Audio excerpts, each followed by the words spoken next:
Okay, so moving along on the topic of clouds, we'll talk about security at a very high level.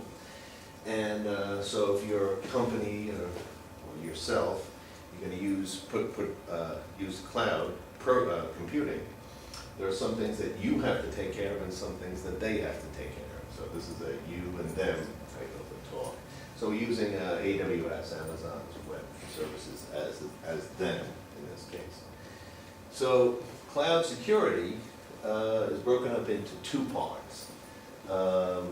First part being the security of the cloud, and the other part being the security in the cloud. So security of the cloud is implemented by the cloud service provider, such as AWS, IBM, Microsoft, whoever you use to supply the cloud. Security in the cloud is provided by you. So that's implemented and operated by the customer, for example, you, and related to security of the customer's contents and applications that make use of the cloud provider's services. So, kind of the line between AWS and the customer is the customer's responsible for, again, security in the cloud, that's you. So you have your customer's data. So the customer's data is, their address, phone number, that kind of stuff. So who gets access to it? Well, you could set up your service. If they log in,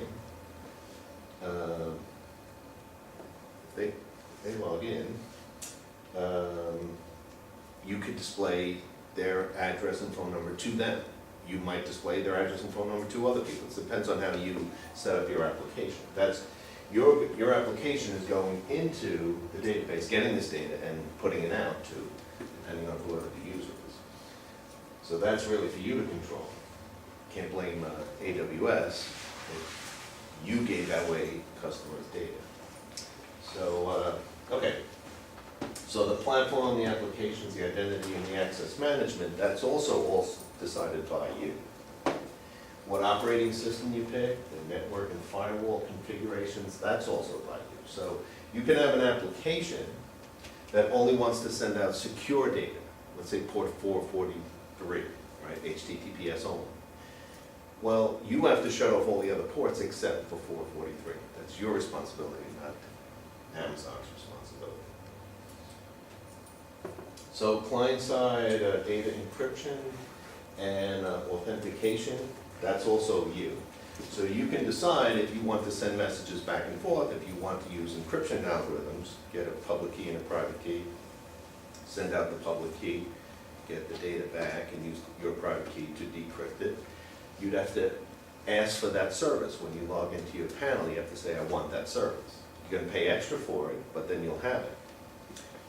The other thing you don't want to do, if you don't need encryption, you don't want to pay extra for it if you don't need it. You're encrypting messages and sending them back that you really don't care about. So again, that's why it's important to have a good understanding of what it is you're checking off, what boxes you're checking off, so that you're not paying for things you don't want, but you are securing the system that you do want. So that's the client-side encryption and server-side encryption is going to be your responsibility. And network traffic, well, that kind of gets picked up by client-server-side encryption.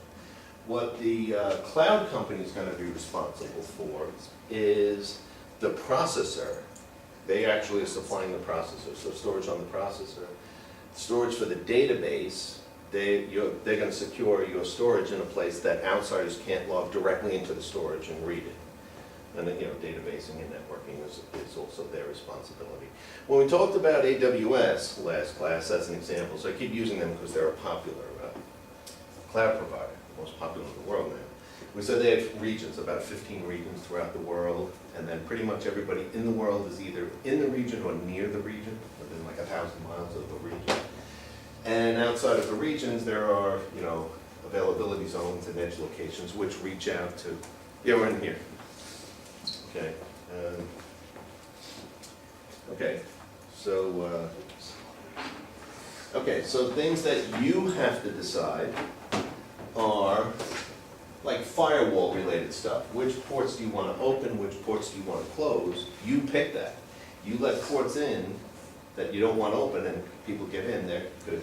these security issues, and that's going to be your responsibility. Also, along the idea of firewalls, which IP addresses may access your resources. So you might shut off, or just have all the IP addresses shut off except a handful of ones you pick, and those are the only ones who can access your application. If you want the operating system that you pick, you could pick Windows or Linux, whatever you want as your operating system. If there are new patches available, you decide which patches you want to apply or don't apply. You ever apply a patch and it makes things worse? Yeah. Okay, any example you could think of? So that's why, like, you would think every patch that ever comes out, you would want it, right? But sometimes you don't. Sometimes you don't want to take a risk until you feel the patch is safe enough people have used it. And a lot of times the problem it fixes, you don't care about. So why take a risk? So it's up to you to decide what operating system patches you want to put on. And again, you decide if you want encryption enabled or not. Encryption always takes a little bit longer, right? Every message you send back has to be, you have to send a public key. Your client has to encrypt the message, send it to you, you have to take the private key and decrypt it. That's extra time, extra money. So, but if you want it, if you want to keep the data secure, you pay for it and use it. Account access is you're going to determine who can log into your system and modify code. You could have engineers who work for you, you decide which logins can come in and modify code. And then user access lists could also be who can come in and use the code. You decide all this stuff. So they decide global security of the cloud. They decide how they're going to secure the hardware.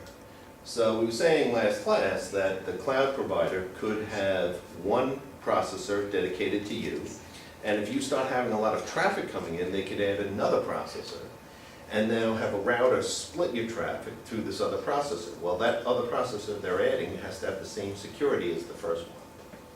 But they're going to take care of that. You don't have to tell them how you want to secure the processors. Their data centers, where they're storing your databases, it's up to them to secure them so users can't get in from the outside. How their data is networked together. So I have a slide a little bit later on that kind of goes over this. But let's say, for example, you have an application with a database. So right now, most applications, you could have a web server that people log into. The web server connects to the database and checks, like, you log in, you type in your email and your password. The application has to check, is that really you? They log into the database to see what your password is, to see if it matches what you just typed. So they're connecting to the database. But outside people, if that database is on the internet with an IP address, outside hackers can connect directly to the database server. If they could get through, they can start reading your data. So we want to secure the database in such a way that that can't happen. So how our data centers and how we network them together, they could put security on this. And then also antivirus software, they're going to decide which ones to put on and which ones, traffic goes through. So we'll get to an example of what I was saying about securing a database. Okay, so anyway, so these are all the agencies that AWS are compliant with. So all of these different agencies have security rules and regulations that every application they run has to follow.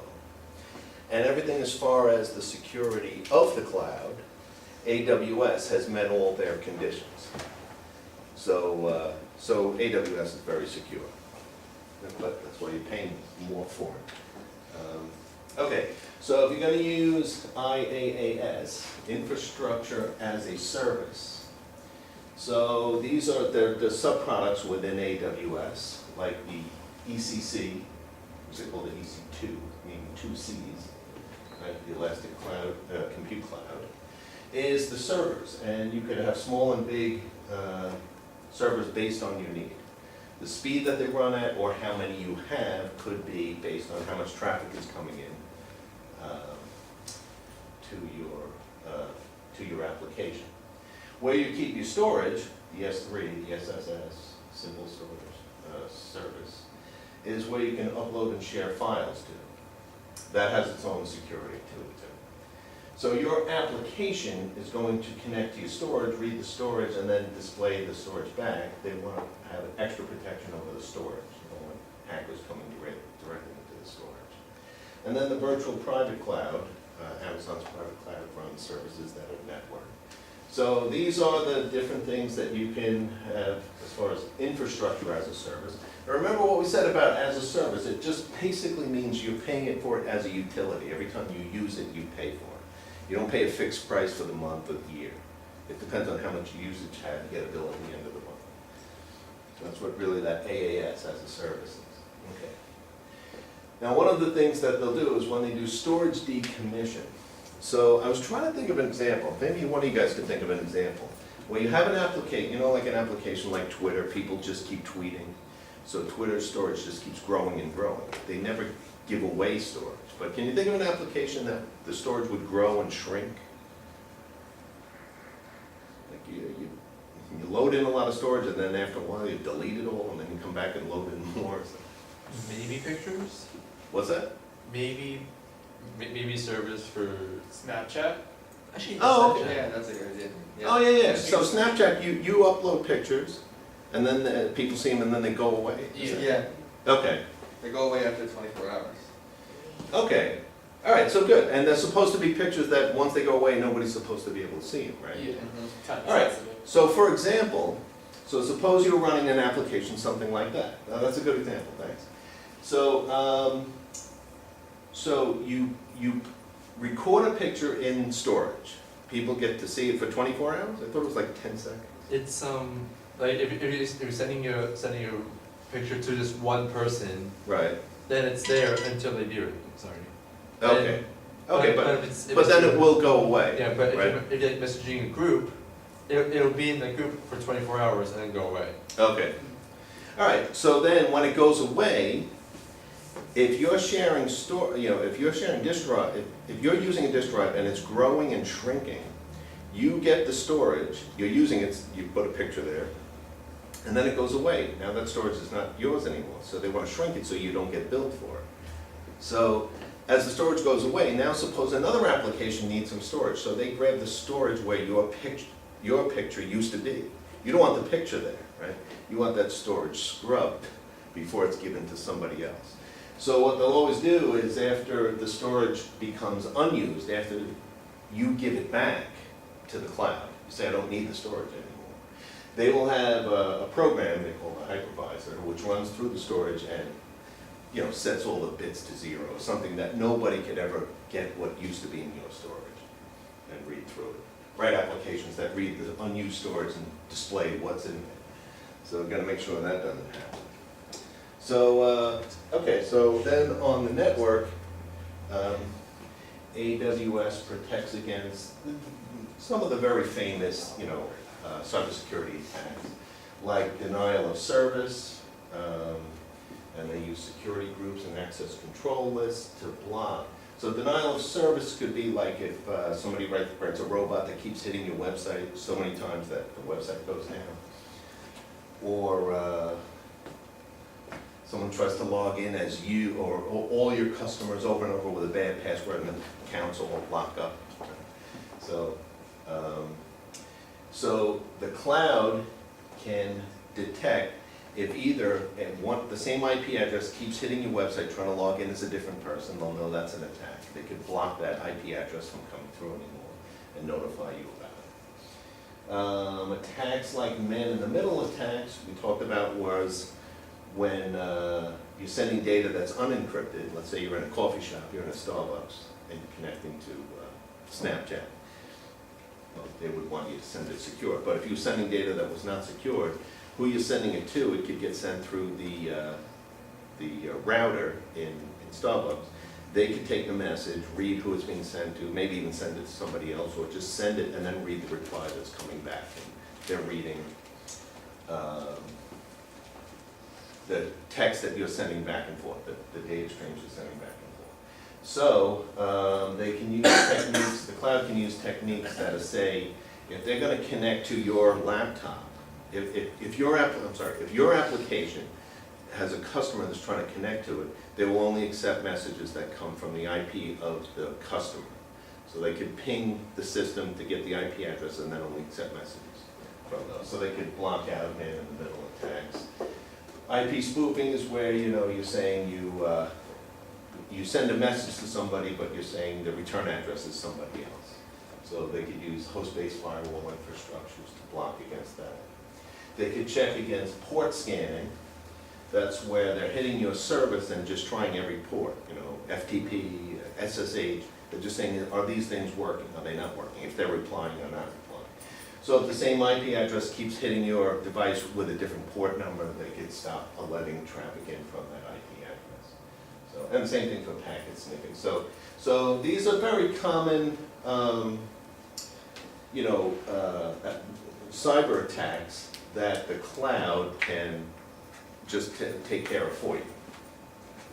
So the thing is this, if for some reason you had an application where your customers are going, I can't think of a reason, maybe you guys can think of one, where a customer might log into your system and start hitting a lot of different ports, a lot of different services very quickly, the cloud might say, hey, this is an intruder, and you want to say, no, that's my customer, that's what they do.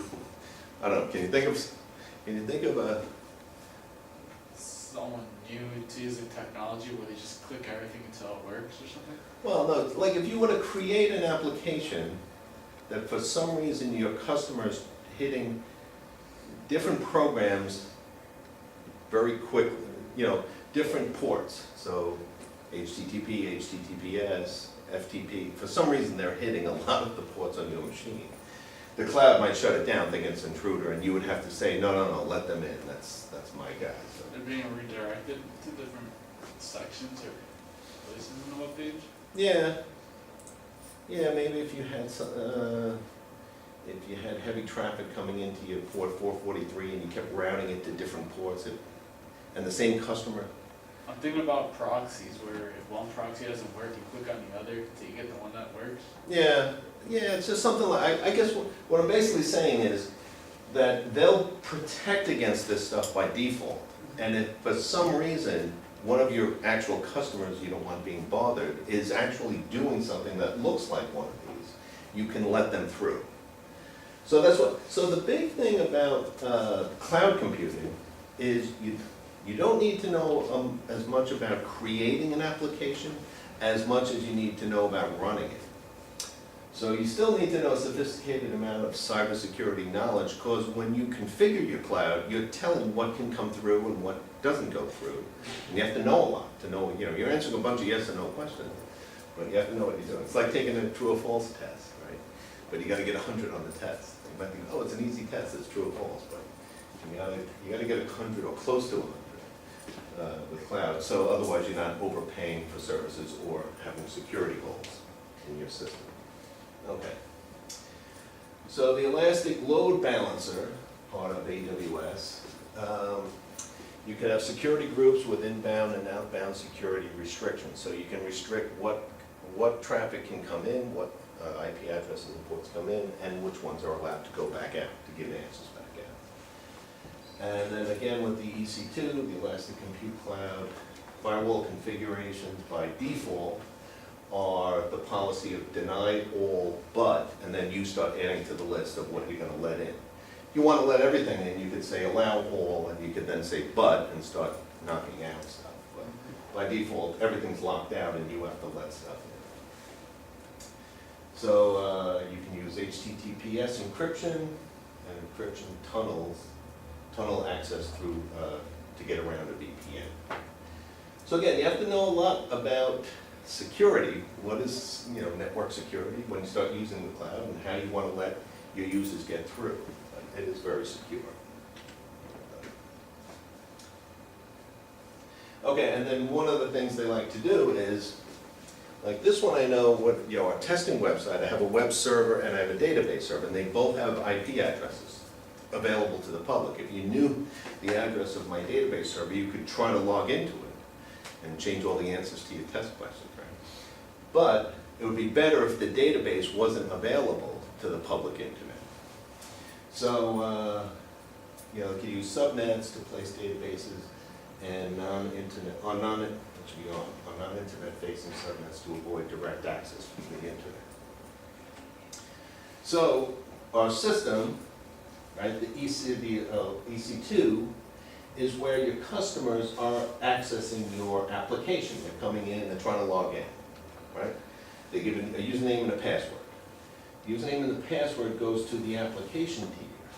The application tier runs software that says, I got this user ID, he thinks his password is this. What is the password we have in our database? So it goes to the database tier, and the database tier reads out of the database. It's a database. Does that look like a database? Database is usually a drum. But Yeah, you know. that's what they look like now? All right. So then it reads data from the database and then works its way back up and says, yes, I know who you are, right? So now the question is, you're putting stuff at these different locations, putting application code or data. And the question is, you want to put up a firewall, you want to let only certain people in at certain levels. Well, so we could say it's a web application, only port 80 and port 443. So unencrypted HTML and encrypted HTML. Those are the only things allowed in. So we'd set up our firewall on the cloud to say, deny everything but messages with the port number 80 or the port number 443. Don't let anything else through. So anybody can get to, so there's a little hole in the firewall. There's a brick missing here. So anything can get through to our application as long as the message is coming in on port 80 or 443. Now, we might want our engineering staff to log in to update the code if there's a bug or something like that. But they should have to go through a firewall, so they're going to use SSH. What did we say the port was? 21? Is SSH? Or 22. 22? And what's the unsecure, FTP? TPS or something? FTP is what, 22 23? is 21. 21? Okay. All right, so anyway, yeah, so they're all numbers, but we use letters. Okay, so secure shell is the way somebody can, an employee, like on our engineering staff, could log into our system and make changes to the code, which would be a little bit dangerous. SSH means every message going in and out gets encrypted. So you can shut off FTP, which is unencrypted file transfer protocol. SSH is encrypted file transfer protocol.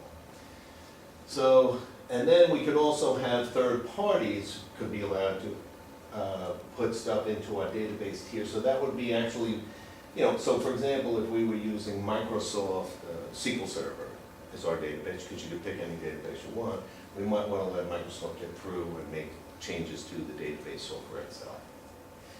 So, so our code is here, and then the code of the database will be here, and then eventually we have our database server. Now, nobody should be able, we don't even want to put an IP address on the database that's available to the public. Nobody should be able to log in from the outside world.